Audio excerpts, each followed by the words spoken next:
It's time to talk about kids. The good, the bad, and the ugly. No, that's not right. Every kid has value, has purpose, and is loved. All right, give me 5, because here are 5 tips to include every kid. Thumbs up, encouragement, and here's how. Show them respect. See them as important individuals. Find a way to connect with them. What do you have in common? Know their names and how to spell their names. Know their strengths and needs. Look up Teach Spec Ed if you want to know some more. Involve students. Let them have a purpose. That reminds me of Jack. He loves to pray for his friends and his teachers. That's important to know that they have a role. There are many ways to encourage children. Here's a way that comes straight from the Bible.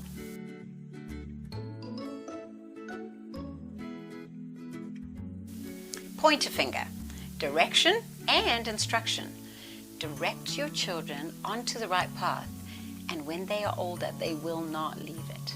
So how do we direct children along the right path? Especially when they are so different. They might be different from the way we were directed as children. So how do we do that? The key in this is equity. Being fair and impartial, no favorites.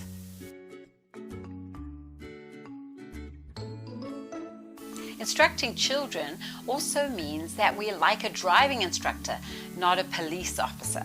Ronald Marsh said this, and it means that instead of trying to catch them out or find them when they do something wrong, instead we are in the car with them, as it were, helping them, directing them, showing them the right things to do and the right way to behave. 6 quick tips for giving instruction. Say it, write it, demonstrate it. Keep the talking to a minimum. Give opportunity to move and give fidget toys as long as they're not too distracting. Repeat and reiterate what you said. Check for understanding and give warnings when you're changing up schedule and transitions. The tall finger, the rude finger. Dealing with difficult children. Be specific with your expectations. Post them in plain sight. And then you can follow through on consequences and reward positive behavior right away. Did you get that, Jonathan? Jonathan, did you get that? No, I didn't, Mom. Oh, come on. That was so good, too. Come on.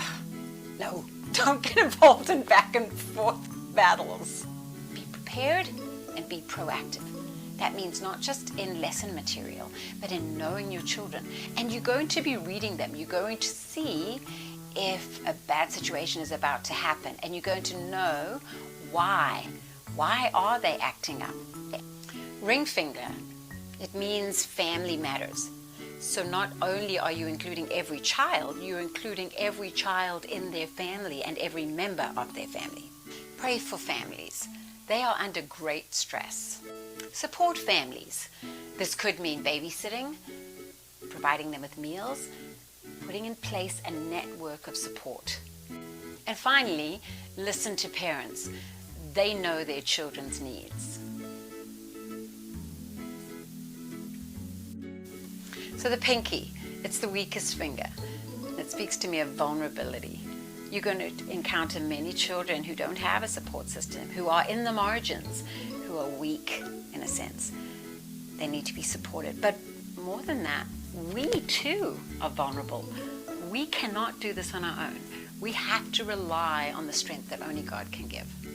Matthew 12 verse 20 says, He will not crush the weakest reed or snuff out the flickering candle. What an amazing promise.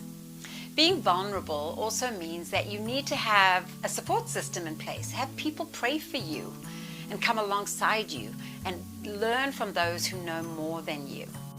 So being vulnerable also means loving children with the same love that Jesus has for you. And it's more important than just instilling knowledge. It's truly caring for them and modeling your faith. So give me 5 for 5 tips for including every kid. Will it be messy? Definitely. Is it necessary? Absolutely.